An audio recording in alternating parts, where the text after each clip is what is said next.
السلام علیکم ورحمۃ اللہ تعالی وبرکاتہ۔ الحمد للہ رب العالمین والعاقبۃ للمتقین والصلاة والسلام علی سید الانبیاء والمرسلین وعلی آلہ واصحابہ اجمعین، اما بعد فاعوذ باللہ من الشیطان الرجیم، بسم اللہ الرحمن الرحیم۔ الا ان اولیاء اللہ لا خوف علیہم ولا هم يحزنون الذین آمنوا وكانوا يتقون۔ صدق اللہ مولانا العظیم وصدق رسولہ النبی الامین المتین الکریم، ونحن على ذلك لمن الشاهدین والشاکرین والذاکرین والحامدین والحمد للہ رب العالمین۔ آئیے ہم اور آپ سب سے پہلے حضور سرور کائنات، فخر موجودات، باعث تخلیق کائنات، احمد مجتبی محمد مصطفیٰ صلی اللہ علیہ وسلم کی بارگاہ بے کس پناہ میں جھوم جھوم کر درود و سلام کا نذرانہ عقیدت پیش کریں اور پڑھیں اللہم صلی علی سیدنا مولانا محمد معدن الجود والکرم وآلہ الکرام وابنہ الکریم وبارک وسلم صلاۃ وسلام علیک یا رسول اللہ صلی اللہ تعالی علیہ وسلم۔ عزیزان ملت اسلامیہ، گزشتہ جمعہ میں غوث پاک رضی اللہ تعالی عنہ کے خاندان کے بارے میں، آپ کے بچپن کے بارے میں اور ابتدائی حالات کے تعلق سے کچھ باتیں عرض کی گئی۔ غوث پاک رضی اللہ تعالی عنہ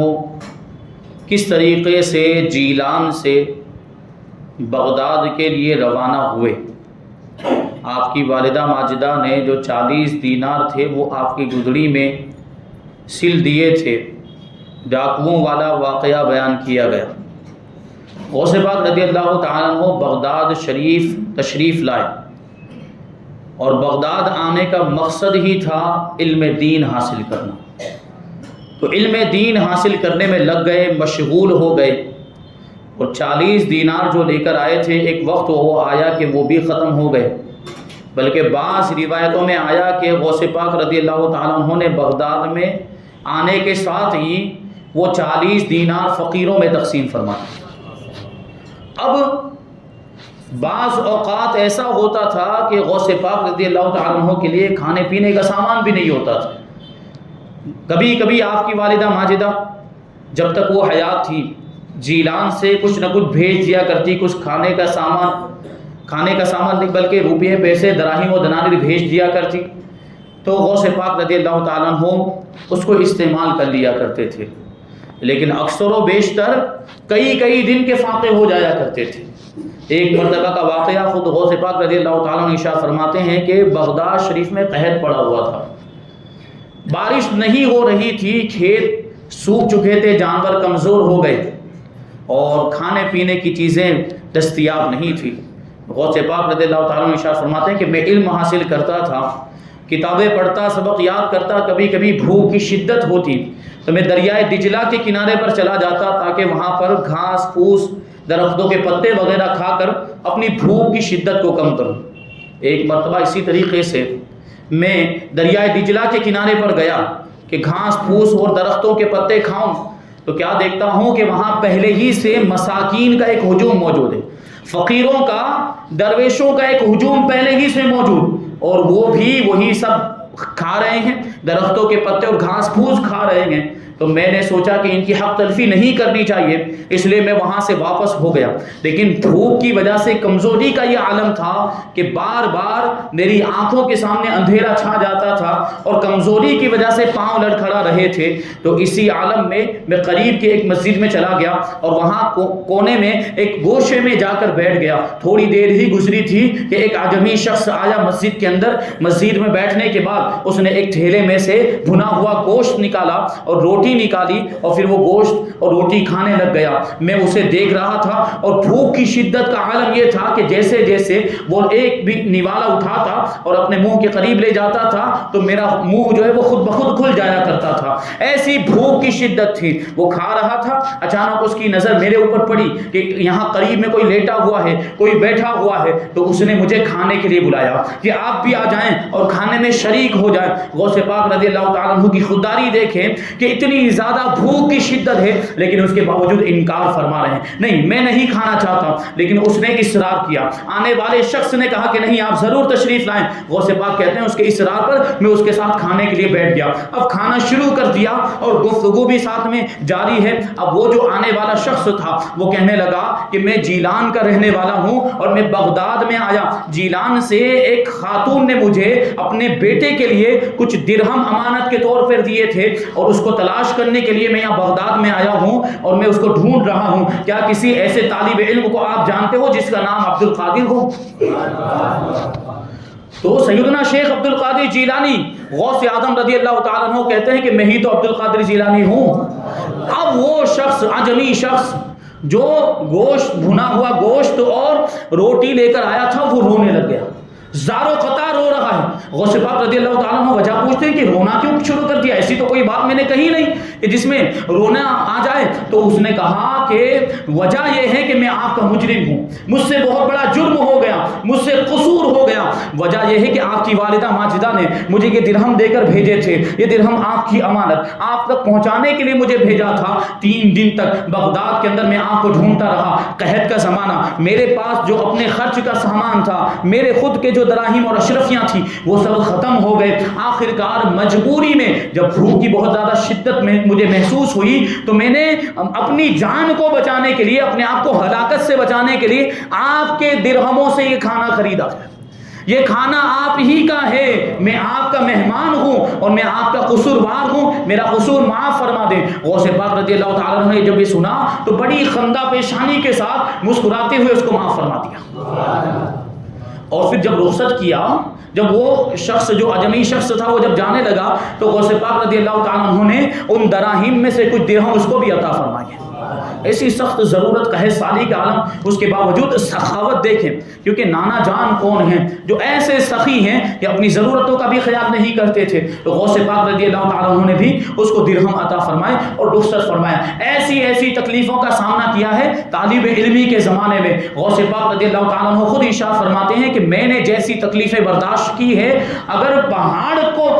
کے اوپر وہ تکلیفیں ڈال دی جاتی, وہ مشقتیں اور وہ مصیبتیں پہاڑ پر آتی تو پہاڑ بھی پھٹ جاتا.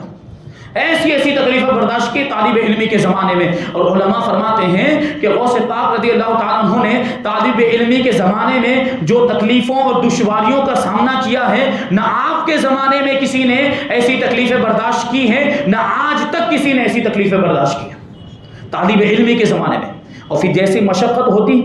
جیسی محنت ہوتی ہیں, آدمی جیسی تکلیفیں برداشت کرتا ہے, اللہ تبارک و تعالیٰ پھر مرتبہ بھی ویسا عطا فرماتا ہے. بقدر القد تکتسب المعالی ون سہر العلا من طلب العلا سہر اللیالی, کہ مشقت اور محنت کے مطابق مرتبے ملا کرتے ہیں. جیسی مشقت ہوتی ویسا مرتبہ ملتا ہے. اور جو بلندی چاہتا ہے, جو مقام چاہتا ہے, جو اونچا درجہ چاہتا ہے, اس کو پھر راتوں کو جاگنا پڑتا ہے. غوث پاک رضی اللہ تعالیٰ عنہ کی عبادت کے بارے میں آپ نے گزشتہ جمعہ میں جانا, 40 سال تک عشاء کے وضو سے فجر کی نماز ادا کی.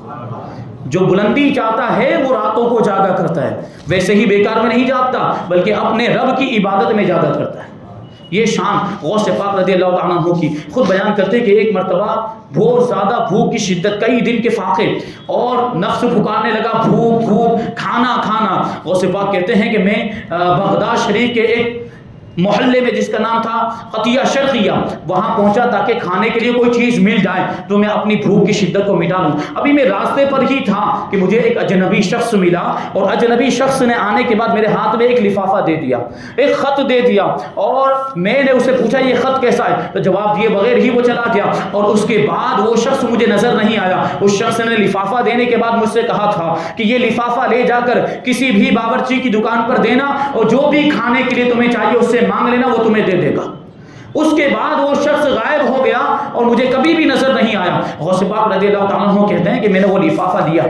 وہ خط لیا اور ایک باورچی کھانا بیچنے والے کی دکان پر گیا اور جانے کے بعد میں نے اس کو وہ لفافہ دیا۔ جیسے ہی وہ لفافہ دیا، وہ جو باورچی دکاندار تھا وہ کہنے لگا کہ صاحبزادے آپ کو کیا چاہیے، جو بھی چاہیے آپ جو ہے کہ فرمائیں، آپ کے لیے حاصل کر دیا جائے۔ غوث پاک رضی اللہ تعالیٰ نے عرض کیا کہ مجھے میدے کی روغنی روٹی چاہیے، خمیری روٹی چاہیے اور ایک قسم کا حلوہ چاہیے، یہ دونوں چیزیں آپ مجھے دے دیجئے۔ اب اس نے بغیر کچھ پوچھے ہوئے، بغیر سوال و جواب کے، وہ جو کچھ بھی غوث پاک رضی اللہ تعالیٰ نے مانگا تھا سب آپ کی بارگاہ میں حاضر کر دیا۔ غوث پاک رضی اللہ تعالیٰ کو تعجب، لفافہ دیا،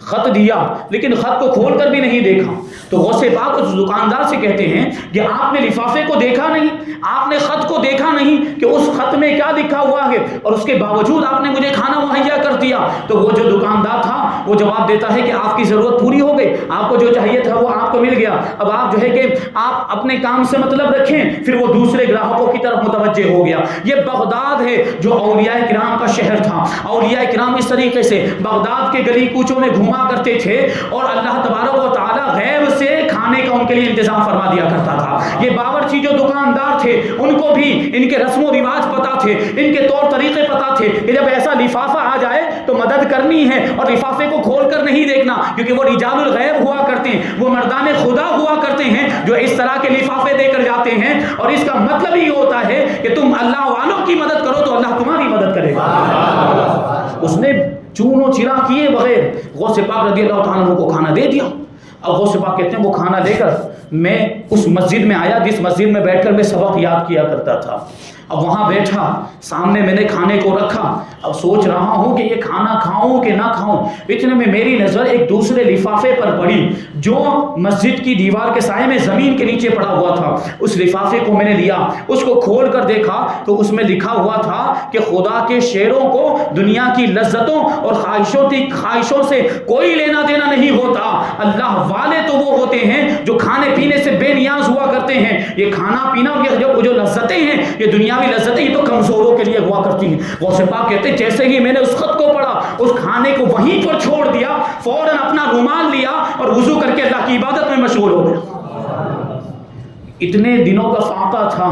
یہ مشکل سے کھانا ملا تھا، اس کے باوجود بھی یہ کیفیت۔ غوث پاک رضی اللہ تعالیٰ عنہ کی شان، ایسا مقام و مرتبہ، غیب سے انتظام فرماتا تھا اللہ تبارک و تعالیٰ آپ کے کھانے پینے کا۔ ایک مرتبہ غوث پاک رضی اللہ تعالیٰ عنہ اسی طریقے سے ایک ویران مقام کے اندر طالب علمی کے زمانے میں اپنا سبق یاد کر رہے تھے بیٹھ کر کہ غیب سے آواز آئی، اے عبد القادر تم جا کر کسی سے قرض کیوں نہیں لے لیتے تاکہ تمہیں کھانے کے لیے کوئی چیز میسر آ جائے، اس کے ذریعے تم کھانا خرید کر کھا لو، تمہاری بھوک مٹ جائے اور تمہیں علم حاصل کرنے میں دشواری کا سامنا نہ ہو۔ غوث پاک رضی اللہ تعالیٰ عنہ غیبی آواز کو جواب دیتے ہیں کہ میں بغداد میں اجنبی ہوں، مجھے کوئی پہچاننے والا نہیں، مجھے قرض کون دے گا، اور اگر کوئی قرض دے بھی دے تو پھر اس کی ادائیگی کی صورت کیا ہوگی، میں تو ایک طالب علم ہوں، میں تو کچھ کماتا بھی نہیں، میرا تو کوئی ذریعہ معاش بھی نہیں ہے، قرض کیسے ادا کروں گا؟ تو غیبی آواز نے جواب دیا کہ جس نے بے کسی کے عالم میں تجھے پکارا ہے وہی تیرے قرض کی ادائیگی کی ذمہ داری بھی لیتا ہے۔ جب دوسری مرتبہ سنی آواز تو غوث پاک رضی اللہ تعالیٰ عنہ پھر ایک نان بائی کی دکان پر تشریف لے گئے جو روٹیاں بیچتا تھا، اور اس کے پاس جانے کے بعد کہنے لگے کہ آپ مجھے 1.5 روٹیاں دیجئے اور یہ روزانہ میں آپ کے پاس آؤں گا اور قرض کے طور پر یہ 1.5 روٹی جو ہے وہ لے کر جاؤں گا، اگر اس درمیان میں میرے پاس کوئی رقم آ گئی تو میں اپنا قرض ادا کر دوں گا، اور اگر اسی حالت میں مر گیا تو مجھے معاف کر دینا۔ اتنا سننے کے بعد وہ جو نان بھائی تھا اس کی آنکھوں سے بھی آنسو جاری ہو گئے، تو اس نے کہا نہیں، بلا جھجک اب آئیے، روزانہ آپ تشریف لائیں، آپ کی بارگاہ میں یہ 1.5 روٹیاں پیش کر دی جائے گی۔ اب غوث پاک رضی اللہ تعالیٰ عنہ روزانہ اس نان بھائی کی دکان پر جاتے تھے، 1.5 روٹی لے کر آتے اور اس کو کھاتے، پھر علم حاصل کرنے میں مشغول ہو جاتے تھے، سبق یاد کرنے میں مشغول ہو جایا کرتے تھے۔ اس طریقے سے ایک عرصہ گزر گیا، قرض کی روٹیاں کھاتے کھاتے ایک دن غوث پاک رضی اللہ تعالیٰ عنہ کو خیال آیا، شرمندگی اور ندامت کا احساس ہوا کہ کب تک یہ قرض کی روٹیاں کھاتا رہوں گا، جبکہ معاملہ یہ ہے کہ قرض کی ادائیگی کی کوئی صورت ہی نظر نہیں آتی، میرے پاس کوئی رقم نہیں، کوئی مال و اسباب نہیں ہے اور کوئی ذریعہ معاش نہیں، میں تو ایک طالب علم ہوں، یہ قرض کیسے ادا کروں گا؟ تو اس دن غوث پاک رضی اللہ اللہ تعالیٰ عنہ روٹی لینے کے لیے نہیں گئے. اب جب روٹی لینے نہیں گئے تو غیب سے آواز دوبارہ سنائی دی اور کوئی پکارنے والا پکار کر کے رہا ہے, اے عبد القادر, جب تمہارے قرض کی ادائیگی کی ذمہ داری ہم نے لی ہے تو تم پریشان کیوں ہوتے ہو,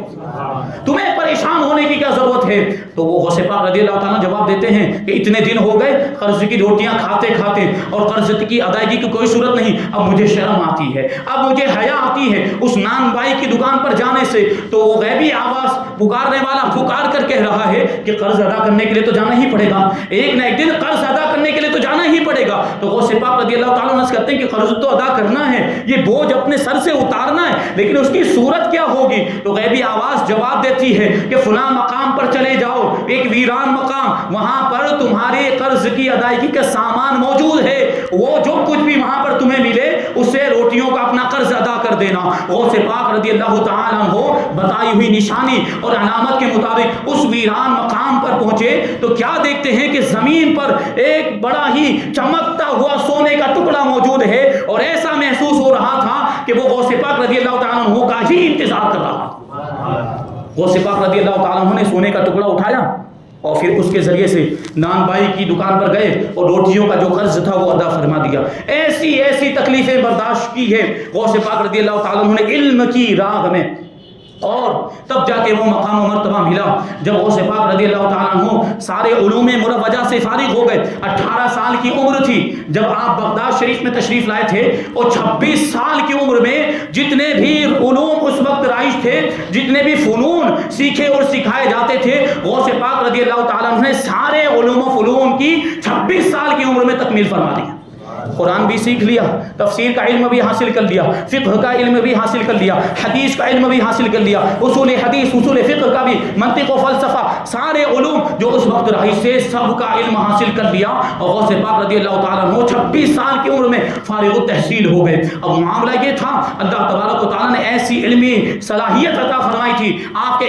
علمی تبحر کا عالم یہ تھا کہ اب آپ کی بارگاہ میں لوگ علم حاصل کرنے کے لیے آنے لگے. دور دراز کا سفر طے کر کے لوگ آپ کی بارگاہ میں پہنچا کرتے تھے. غوث پاک رضی اللہ تعالیٰ عنہ خود بیان کرتے ہیں کہ پہلے میں وعظ نہیں کرتا تھا, پہلے میں بیان نہیں کرتا تھا, تو مجھے خواب میں اللہ کے رسول صلی اللہ علیہ وسلم تشریف لائے اور آنے کے بعد ارشاد فرماتے کہ عبد القادر تم وعظ کیوں نہیں کہتے؟ تو غوث پاک رضی اللہ تعالیٰ عنہ رسول اللہ صلی اللہ علیہ وسلم کی بارگاہ میں عرض کرتے, یا رسول اللہ میں ایک عجمی شخص ہوں, یہ بغداد کے بڑے بڑے فصیح و بلیغ لوگ, ان کے سامنے میں وعظ کیسے کر سکتا ہوں؟ یہ زبان دانی میں بڑی مہارت رکھتے ہیں, یہ عربی زبان کے بڑے ماہر ہیں, میں ان کے سامنے کیسے وعظ کر سکتا ہوں؟ یہ میری غلطیاں نکالیں گے, میری جو ہے کہ خامیاں نکالیں گے, میں کیسے بیان کر سکتا ہوں؟ تو اللہ کے رسول صلی اللہ علیہ وسلم نے ارشاد فرمایا, عبد القادر منہ کھولو. اور نبی کریم صلی اللہ علیہ وسلم نے 7 مرتبہ اپنا لعاب دہن غوث پاک رضی اللہ تعالیٰ عنہ کے منہ میں عطا فرمایا. پھر غوث پاک رضی اللہ تعالیٰ عنہ ارشاد فرماتے ہیں کہ اس کے بعد حضرت مولا کائنات علی مرتضیٰ شیر خدا رضی اللہ تعالیٰ عنہ تشریف لائے, اور تشریف لانے کے بعد وہی گفتگو ہوئی, اور حضرت علی نے بھی ارشاد فرمایا, عبد القادر اپنا منہ کھولو. اور مولا کائنات نے 6 مرتبہ اپنا لعاب دہن عطا فرمایا, 6 مرتبہ لعاب دہن عطا فرمایا. غوث پاک کہتے ہیں میں نے پوچھا کہ رسول اللہ صلی اللہ علیہ وسلم نے 7 مرتبہ عطا فرمایا تھا اور آپ نے 6 مرتبہ عطا فرمایا, تو مولا کائنات ارشاد فرماتے ہیں میں نے 6 مرتبہ اس لیے لعاب دہن عطا کیا ہے تاکہ رسول اللہ صلی اللہ علیہ وسلم کے ساتھ برابری نہ ہو جائے. حضور نے 7 مرتبہ عطا فرمایا اور میں نے 6 مرتبہ, تاکہ کسی کو گمان نہ ہو کہ یہ دونوں برابر ہیں, کیونکہ مرتبہ تو دیکھیں غوث پاک رضی اللہ تعالیٰ عنہ نے بھی, غوث پاک کو حضور صلی اللہ علیہ وسلم نے بھی لعاب دہن عطا فرمایا, اور حضرت علی مولا کائنات نے بھی. اور پھر اس کے بعد وہ جو تبدیلی آئی اور انقلاب آیا, غوث پاک رضی اللہ تعالیٰ عنہ خود ارشاد فرماتے کہ اس کے بعد جب میں نے وعظ کہنا شروع کیا تو میری وعظ کی مجلس کے اندر ایک وقت میں 70 ہزار لوگ حاضر ہوا کرتے تھے, اور اس میں فساق و فجار بھی ہوتے, یہاں تک کہ کفار و مشرکین بھی ہوتے تھے, بلکہ جنات کی جماعتیں بھی آیا کرتی تھی. غوث پاک کے درس میں غوث پاک کی وعظ کی جو مجلس ہوتی تھی, اور اس میں روزانہ سینکڑوں فساق اور گنہگار لوگ ہوتے تھے, وہ آپ کے ہاتھ پر توبہ کیا کرتے تھے اپنے گناہوں سے, اور کتنے ایسے کفار و مشرکین ہوتے جو توبہ کرتے اور کلمہ پڑھ کے مسلمان ہو جایا کرتے تھے, اور جنات بھی آپ کی بارگاہ میں حاضر ہوتے تھے. اور غوث پاک رضی اللہ تعالیٰ نے خود ایک مرتبہ ارشاد فرمایا کہ جس طریقے سے انسانوں میں مشائخ ہوتے ہیں ایسے ہی جنات میں بھی مشائخ ہوتے ہیں. میں انسانوں کے مشائخ کا بھی شیخ ہوں اور جنات کے مشائخ کا بھی شیخ ہوں۔ حضرت ابو نصر ابن عمر بغدادی رحمۃ اللہ تعالی علیہ بیان کرتے ہیں کہ میں نے ایک مرتبہ جنات کو حاضر کرنے کا وظیفہ کیا، جو وظیفہ پڑھا جاتا ہے جس سے جنات حاضر ہوتے ہیں، تو میں نے وہ وظیفہ کیا، لیکن معاملہ یہ ہے کہ جنات حاضر ہی نہیں ہو رہے، بہت دیر ہو گئی، بہت دیر کے بعد، بہت وقت گزرنے کے بعد میں وظیفہ پڑھتا رہا، پھر وہ جنات آئے، تو میں نے جناتوں سے پوچھا کہ اتنی دیر کیوں ہو گئی، حاضر ہونے میں اتنا ٹائم کیوں لگا؟ تو جنات جواب دیتے ہیں کہ ہم سید عبد القادر جیلانی کی مجلس میں تھے، ان کا بات سن رہے تھے، اور خبردار جب ہم ان کی مجلس میں ہوں تو ہمیں بلایا مت کرو، ہم ان کی مجلس میں جب ہوں تو ہمیں بلایا مت کرو۔ اب وہ جو بغدادی بزرگ تھے وہ کہتے ہیں کہ کیا غوث پاک رضی اللہ تعالیٰ عنہ کی بارگاہ میں جنات بھی حاضر ہوتے ہیں؟ تو جو جنات کا سردار تھا وہ جواب دیتا ہے کہ ہاں، ہم جنات بھی غوث پاک کی بارگاہ میں حاضر ہوتے ہیں، بلکہ حال یہ ہے کہ انسانوں سے زیادہ تعداد جنات کی ہوا کرتی، اور ہم میں سے بہت سے جنات ایسے تھے جو پہلے کافر و مشرک تھے، فساق و فجار تھے، سب نے ان کے دستے حق پرست پر توبہ کر لی ہے اپنے گناہوں سے اور کفر و شرک سے، اور کتنے جنات مسلمان بھی ہو گئے۔ یہ غوث پاک رضی اللہ تعالیٰ عنہ کی مجلس کہاں ہے؟ 70 ہزار لوگ غوث پاک کی مجلس میں ایک وقت میں حاضر ہوا کرتے۔ اس زمانے میں یہ لاؤڈ اسپیکر نہیں تھا، یہ مائک نہیں تھا، 70,000 کا مجمع آپ تصور کریں، کہاں سے کہاں تک کتنا لمبا مجمع ہوگا۔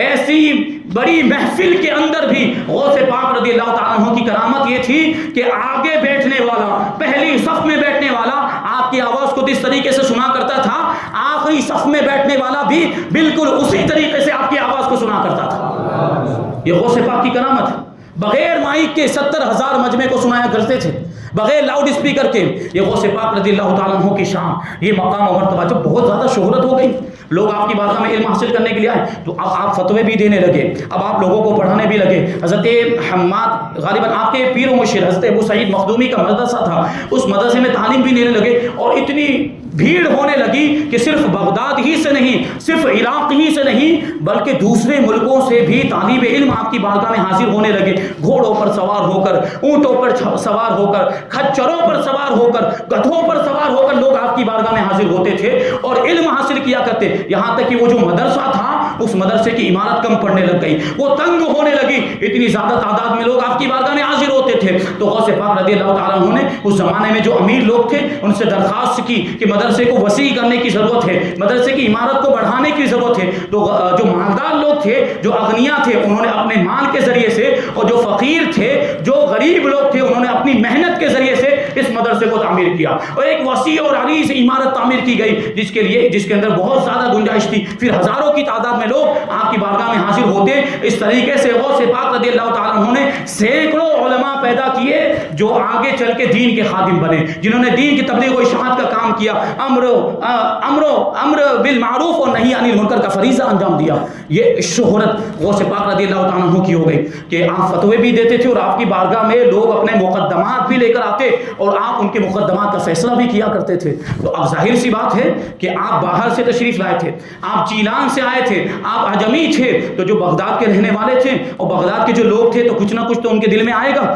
کہ یہ باہر سے آیا ہے اور اتنی شہرت ہو گئی، اس کی اتنی مقبولیت ہو گئی، تو کچھ لوگوں کے دل میں حسد بھی پیدا ہو گیا، کچھ لوگ جلنے بھی لگے، اور کچھ لوگوں نے آزمانے کی بھی کوشش کی کہ اس کی اتنی شہرت ہے تو کیا ایسا کچھ اس کے اندر ہے بھی کہ نہیں۔ تو چنانچہ حضرت ابو العباس احمد بن احمد بغدادی اور عبد الرحمن ابن جوزی، یہ بہت بڑے محدثین تھے اور بڑے علماء میں ان کا شمار ہوتا تھا، یہ غوث پاک رضی اللہ تعالیٰ عنہ کی بارگاہ میں حاضر ہوئے، آپ کی مجلس میں آپ کو آزمانے کے لیے آئے، امتحان لینے کے لیے آئے کہ علم کا کیا معاملہ ہے۔ آپ کی مجلس میں آنے کے بعد بیٹھے، غوث پاک رضی اللہ تعالیٰ عنہ وعظ فرمانے کے لیے کھڑے ہوئے، تقریر کرنے کے لیے کھڑے ہوئے، ایک آیت کریمہ کی تفسیر بیان کی۔ تو وہ ایک پہلی جو تفسیر بیان کی تو یہ دونوں بزرگ ایک دوسرے کے سامنے بیٹھے ہوئے تھے، یہ دونوں تصدیق کرتے ہوئے سر ہلانے لگے کہ ہاں یہ تفسیر تو ہم نے پڑھی ہے، یہ تفسیر کتابوں کے اندر ہم نے پڑھی۔ غوث پاک رضی اللہ تعالیٰ عنہ نے دوسری تفسیر بیان کی تو پھر دونوں ایک دوسرے کی طرف دیکھ کر سر ہلانے لگے کہ ہاں یہ تفسیر بھی قرآن کے اندر موجود، یہ تفسیر بھی کتابوں کے اندر موجود ہے، قرآن کی یہ تفسیر ہم نے پڑھی ہوئی ہے۔ اس طریقے سے غوث پاک رضی اللہ تعالیٰ عنہ نے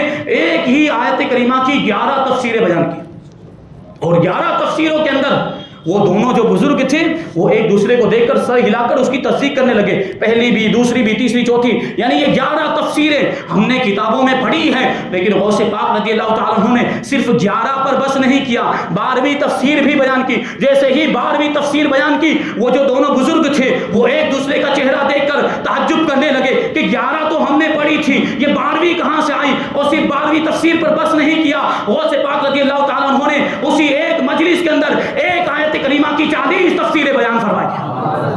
اب وہ لوگ حیران و پریشان کہ اتنی زیادہ تفاسیر غوث پاک رضی اللہ تعالیٰ نے کہاں سے سیکھی، اس کا علم ان کو کہاں سے حاصل ہوا؟ غوث پاک رضی اللہ تعالیٰ نے یہ 40 تفسیریں ارشاد فرمانے کے بعد ارشاد فرمایا رجعنا من القال الى الحال، کہ اب ہم قال سے حال کی طرف رجوع کرتے ہیں۔ بیان کرنا یہ مقصد تھا، بتانا یہ مطلب تھا کہ 11 تفسیریں کتابوں کے اندر موجود ہیں، 11 تفسیروں کا علم کتابوں سے حاصل کیا، لیکن جو باقی کی 40 تفسیریں ہیں اس کا علم اللہ تبارک و تعالیٰ کی بارگاہ سے حاصل کیا ہے۔ وہ اللہ تبارک و تعالیٰ نے خود غوث پاک رضی اللہ تعالیٰ عنہ کو سکھائی تھی، وہ علم لدنی تھا، اللہ کی بارگاہ سے عطا ہوا تھا۔ غوث پاک نے ارشاد فرمایا کہ ہم اپنے قال سے حال کی طرف رجوع کیا۔ اتنا کہنے کے بعد آپ نے بلند آواز سے کلمہ طیبہ پڑھا، لا الہ الا اللہ محمد رسول اللہ۔ جتنے بھی مجلس کے اندر لوگ تھے سب لوٹنے لگے، تڑپنے لگے، اپنے کپڑے پھاڑنے لگے۔ حضرت عبد الرحمن ابن جوزی پر بھی وہ کیفیت طاری ہوئی اور جذب کا معاملہ، وہ جوش کیفیت تھا کہ آپ بھی اپنے کپڑے پھاڑنے لگ گئے۔ یہ غوث پاک رضی اللہ تعالیٰ عنہ کی مجلس کی تاثیر ہوا کرتی، روزانہ کئی جنازے آپ کی مجلس سے اٹھا کرتے تھے، یعنی وہ خدا کے خوف اور خشیت الہی کے تعلق سے بیان ہوتا، گناہوں کی برائی بیان کی جاتی اور جنت و دوزخ کا ذکر ہوتا، لوگوں کو عبرت دلائی جاتی تھی کہ خوف کی وجہ سے، خدا کے خوف کی وجہ سے اور خشیت الہی کی وجہ سے لوگوں کے دل لرز جایا کرتے تھے اور اسی میں کتنے لوگوں کا انتقال ہو جایا کرتا تھا۔ یہ تاثیر تھی غوث پاک رضی اللہ تعالیٰ عنہ کی مجلس کی۔ ایک مرتبہ بغداد کے 100 علماء کرام غوث پاک کو آزمانے کے لیے آئے، اور ہر عالم اپنے ذہن میں ایک سوال سوچ کر آئے، یہ سوال میں پوچھوں گا۔ اب یہ سارے جو 100 علماء تھے غوث پاک رضی اللہ تعالیٰ عنہ کی مجلس میں حاضر ہوئے، آ کر بیٹھ گئے۔ غوث پاک رضی اللہ تعالیٰ عنہ کرسی پر تشریف فرما ہوئے، وعظ فرمانے سے پہلے، تقریر کرنے سے پہلے غوث پاک رضی اللہ تعالیٰ عنہ نے مراقبہ فرمایا، تھوڑی دیر خاموشی اختیار فرمائی، تو آپ کے سینہ مبارک سے ایک نور کی تجلی نکلی، اور وہ نور کی جو تجلی تھی، جو روشنی تھی، وہ 100 علماء جو بیٹھے تھے ان کے سینوں میں بے بس ہو گئی۔ اب یہ اتنا ہونا تھا، وہ جتنے بھی علماء وہاں پر آئے تھے سب بے چین و بے قرار ہو گئے، سب چیخنے چلانے لگ گئے، سب رونے لگ گئے، اور سب نے اپنے کپڑے پھاڑ دیے، سب نے اپنی پگڑیاں اتار کر پھینک دی، اور 100 کے 100 علماء غوث پاک رضی اللہ تعالیٰ عنہ کے قدموں میں گرنے لگ گئے۔ اب غوث پاک رضی اللہ تعالیٰ عنہ کا معاملہ کہ آپ ایک ایک عالم کو اٹھاتے جاتے اور اس کے سوال کا جواب دیتے، تمہارا یہ سوال تھا، اس کا یہ جواب، ابھی سوال بیان نہیں کیا، لیکن غوث پاک رضی اللہ تعالیٰ عنہ سب کو سینے سے لگاتے اور ہر ایک کے سوال کا، تم یہ سوال سوچ کر آئے تھے، اس کا یہ جواب ہے، تم یہ سوال سوچ کر آئے تھے، اس کا یہ جواب، یعنی سوال کو بھی جان لیا جو دل میں رکھ کر آئے تھے، اور اس کا تشفی بخش جواب بھی عطا فرما دیا۔ اب وہ خاموشی کے ساتھ آپ کی مجلس میں بیٹھ گئے سارے علماء اور آپ کے وعظ کو سننے لگے۔ اس واقعے کے جو راوی ہیں ان کا نام مفرد بن امدبان ہے، وہ بیان کرتے کہ بعد میں مجلس ختم ہونے کے بعد میں نے ان علماء سے پوچھا کہ یہ آپ کی کیا حالت ہو گئی تھی، یہ اس طرح تڑپنے چیخنے چلانے لگ گئے، کپڑے پھاڑنے لگ گئے، پگڑیاں پھینک دی، یہ ایسا کیوں ہوا، یہ کیفیت کیوں طاری ہوئی؟ تو علماء نے جواب دیا جو آزمانے کے لیے آئے تھے کہ جیسے ہی ہم غوث پاک رضی اللہ تعالیٰ عنہ کی بارگاہ میں پہنچے، ابھی ہم بیٹھے ہی تھے کہ اچانک ہمیں محسوس ہوا کہ ہمارا سارا علم سلب ہو گیا، ہمارے پاس جو کچھ بھی علم تھا وہ علم چھین لیا گیا، اس کی وجہ سے ہم بے چین و بے قرار ہو گئے۔ پھر ہم غوث پاک رضی اللہ تعالیٰ عنہ کے قدموں میں گر گئے، اور غوث پاک رضی اللہ تعالیٰ عنہ نے جیسے ہی ہمیں سینے سے لگایا ہے، پہلے سے زیادہ ہمارا سینہ کشادہ ہو گیا، دل کے دروازے کھل گئے، اور جب غوث پاک رضی اللہ تعالیٰ عنہ نے ہمارے سوالوں کے جواب عطا فرمائے تو ہمارے علم میں اور زیادہ اضافہ ہو گیا۔ یہ غوث پاک رضی اللہ تعالیٰ عنہ کی مجلس، یہ منصب جو آپ کو ملا تھا اللہ تبارک و تعالیٰ کی بارگاہ سے ملا تھا۔ غوث پاک رضی اللہ تعالیٰ عنہ کئی دن تک بھوکے پیاسے رہتے تھے، کھاتے نہیں تھے، کچھ بھی پیتے نہیں، اور کہتے تھے کہ جب تک میرا رب مجھے نہیں کھلائے گا میں نہیں کھاؤں گا، جب تک میرا رب مجھے نہیں پلائے گا میں نہیں پیوں گا۔ اور غیب سے آواز آتی تھی، اے عبد القادر تجھے اس حق کی قسم جو میرا تجھ پر ہے تو کچھ کھا لے، اے عبد القادر تجھے اس حق کی قسم جو میرا تجھ پر ہے کوئی چیز پی لے۔ اس کے بعد جا کر غوث پاک رضی اللہ تعالیٰ عنہ کچھ کھایا کرتے تھے یا کچھ پیا کرتے تھے۔ اعلیٰ حضرت امام عشق و محبت اس کو یوں فرماتے ہیں، قسمیں دے دے کے کھلاتا ہے پلاتا ہے تجھے، قسمیں دے دے کے کھلاتا ہے پلاتا ہے تجھے، پیارا اللہ تیرا چاہنے والا تیرا۔ اللہ تبارک و تعالیٰ خود قسمیں دے دے کے آپ کو کھلاتا اور پلاتا تھا۔ ایک مرتبہ اسی طریقے سے غوث پاک رضی اللہ تعالیٰ نے 40 دن تک کچھ بھی نہیں کھایا۔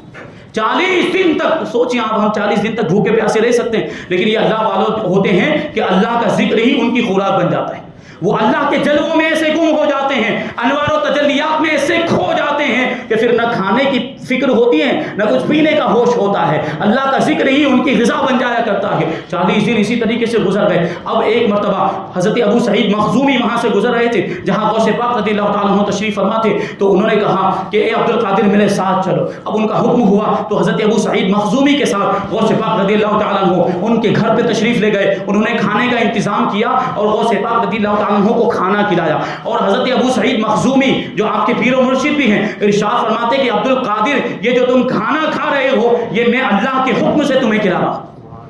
یہ میں اپنی طرف سے نہیں کھلا رہا، مجھے اللہ کا حکم ہوا ہے اس لیے میں کھلا رہا ہوں، لہٰذا تمہارا جو عہد تھا وہ پورا ہو گیا، تم نے جو قسم کھائی تھی کہ جب میرا رب کھلائے گا تبھی کھاؤں گا، تو سمجھو کہ یہ تمہارا رب ہی میرے ذریعے سے تمہیں کھلا رہا ہے۔ غوث پاک رضی اللہ تعالیٰ عنہ حضرت ابو سعید مخزومی کی بارگاہ میں پہنچے۔ اس کے بعد حضرت ابو سعید مخزومی نے آپ کو خرقہ خلافت بھی عطا فرمایا، اور خرقہ خلافت عطا فرمانے کے بعد حضرت ابو سعید مخزومی کیا ارشاد فرماتے ہیں، لبیسا عبد القادر الجیلی منی خرقتن ولبیست منہ خرقتن یتبرک کل واحد منہما منا بالآخر۔ معاملہ یہ ہے کہ ظاہری طور پر تو میں نے ان کو خلافت دی، حضرت ابو سعید مخزومی ارشاد فرماتے ہیں ظاہری طور پر میں نے عبد القادر کو خلافت دی، لیکن حقیقت یہ ہے کہ انہوں نے مجھ سے خلافت کا خرقہ پہنا ہے اور میں نے ان سے خلافت کا خرقہ پہنا ہے، اور حال یہ ہے کہ میں ان سے برکت حاصل کرتا ہوں، وہ مجھ سے برکت حاصل کرتے ہیں۔ یہ مرتبہ غوث پاک رضی اللہ تعالیٰ عنہ کا یہ شان، یہ مقام اللہ تبارک و تعالیٰ نے آپ کو عطا فرمایا تھا، تب جا کر وہ چیزیں ہوتی ہیں، وہ کرامتیں، مردوں کو زندہ کرنا، جانوروں کو زندہ کر دینا، مرغی کو زندہ کرنے کا جو واقعہ، بہت سارے واقعات تفصیل ہے انشاءاللہ تبارک و تعالیٰ پھر کبھی بیان کیا جائے گا۔ تو اس مرتبے پر آدمی کب پہنچتا ہے؟ جب ایسی عبادت اور ریاضت کرتا ہے، اللہ تبارک و تعالیٰ محنت و مشقت کرنے کے بعد ایسے مرتبے عطا فرماتا۔ اب ہم کو غور کرنا ہے، غوث پاک رضی اللہ تعالیٰ عنہ کی زندگی سے ہمیں سبق حاصل کرنا، علم حاصل کرنے کے لیے، دین کی معلومات حاصل کرنے کے لیے غوث پاک رضی اللہ تعالیٰ عنہ نے کتنی تکلیفیں برداشت کی، آپ نے سماعت کیا، اور ہم اور آپ کیا کرتے ہیں؟ ہمارے پاس دین کی، اسلام کی بنیادی معلومات بھی نہیں، ضروری مسائل بھی نہیں جانتے، نماز کے، روزے کے، حج، زکوٰۃ کے، اگر تجارت کر رہے ہیں، کاروبار کے ضروری مسائل نہیں معلوم، اور نکاح کر رہے ہیں تو نکاح اور طلاق کے ضروری مسائل نہیں، اور یہ مسائل معلوم نہ ہونے کی وجہ سے ہی پریشانیاں آتی۔ یہ طلاق کے معاملات جو ہو رہے ہیں آج ہمارے معاشرے کے اندر، یہ طلاق کے معاملات کس وجہ سے ہو رہے ہیں؟ دین سے دوری کی وجہ سے، اور علم دین حاصل نہ کرنے کی وجہ سے، اسلام کی بنیادی معلومات نہ ہونے کی وجہ سے۔ غوث پاک رضی اللہ تعالیٰ عنہ نے علم دین حاصل کرنے کے لیے اپنی والدہ کو چھوڑ دیا، اپنے وطن عزیز کو چھوڑ دیا، اپنے رشتہ داروں کو چھوڑ دیا، سب کچھ چھوڑ کر بغداد شریف تشریف لائے تھے۔ ہمیں تو کہیں جانے کی بھی ضرورت نہیں ہے، یہیں پر ہمارے شہر کے اندر اتنے ذریعے موجود ہیں علم حاصل کرنے کے، علماء کرام بھی موجود ہیں، مفتیان اعظام بھی موجود، مدارس قائم کر دیے گئے، مکاتب قائم کر دیے گئے، بڑوں کے مدرسے بھی چلتے ہیں، وہ بھی رات میں چلتے ہیں، بالغان کے مدرسے، فرض علوم کورس بھی شروع کیا گیا۔ گوبی پورا مومناباد میٹھاوائی مسجد کے اندر فرض علوم کورس چلتا ہے، جس میں زندگی گزارنے کے لیے جن مسائل کی ضرورت پڑتی ہے اور وہ مسائل سکھائے جاتے ہیں، بنیادی عقائد سکھائے جاتے ہیں، نماز، روزہ، حج، زکوٰۃ کے ضروری مسائل، تجارت کے، کاروبار کے ضروری مسائل سکھائے جاتے ہیں۔ تو اب ضرورت اس بات کی ہے کہ ہم توجہ دیں، ذریعہ تو ہے ہمارے پاس اور سارے وسائل موجود ہیں، بس ضرورت اس بات کی ہے کہ ہم توجہ نہیں دیتے۔ ہم اپنے معاملات کے اندر، دنیا کے اندر مشغول ایسے غافل ہو گئے ہیں کہ دینداری سے اور دین سے، اسلام سے کوئی مطلب ہی نہیں رہے گا۔ ظاہر تو یہی ہوتا ہے، میں کسی پر الزام نہیں لگاتا، لیکن ہمارے اعمال سے یہ ظاہر ہوتا ہے کہ ہم دنیا کے اندر مشغول اور دنیا ہی کو سب کو سمجھ لیا۔ یہ دنیا تو 4 دن کی ہے، آج ہے کل نہیں ہے، ہر کسی کو موت آنی ہے اور ہر کسی کو مر کے آخرت میں جانا ہے۔ تو آخرت میں ہمیں جیسے اعمال کیے ہوں گے ویسا بدلہ ملے گا۔ اگر ہم نے دنیا میں اچھے اعمال کیے ہوں گے تو اچھا بدلہ ملے گا، اور برے اعمال کیے ہوں گے تو عذاب میں مبتلا کیے جائیں گے۔ تو ہم چاہتے ہیں آخرت کی زندگی جو ہمیشہ کی زندگی ہے، وہاں ہمیں اچھا بدلہ ملے، وہاں ہمیں نعمتیں ملیں، ہم عذاب سے محفوظ رہیں، تو دین سے قریب ہو جائیں، دین کی معلومات حاصل کریں، دین کا علم حاصل کریں، اور دین کا علم حاصل کرنے کے بعد اس پر عمل کریں۔ اللہ تبارک و تعالیٰ غوث پاک رضی اللہ تعالیٰ عنہ کے صدقے میں ہم سب کو علم دین حاصل کرنے کی توفیق عطا فرمائے، اس پر عمل کرنے کی توفیق عطا فرمائے۔ غوث پاک رضی اللہ تعالیٰ عنہ کے بتائے ہوئے چلے ہوئے راستے پر ہم سب کو چلنے کی توفیق عطا فرمائے۔ غوث پاک سے اور تمام اولیاء کرام سے محبت کرنے کی توفیق عطا فرمائے، اور اولیاء کرام کی محبت کو اپنی اولاد کی طرف منتقل کرنے کی توفیق عطا فرمائے۔ وما علینا الا البلاغ۔ السلام علیکم۔ اب سنت ہے نا۔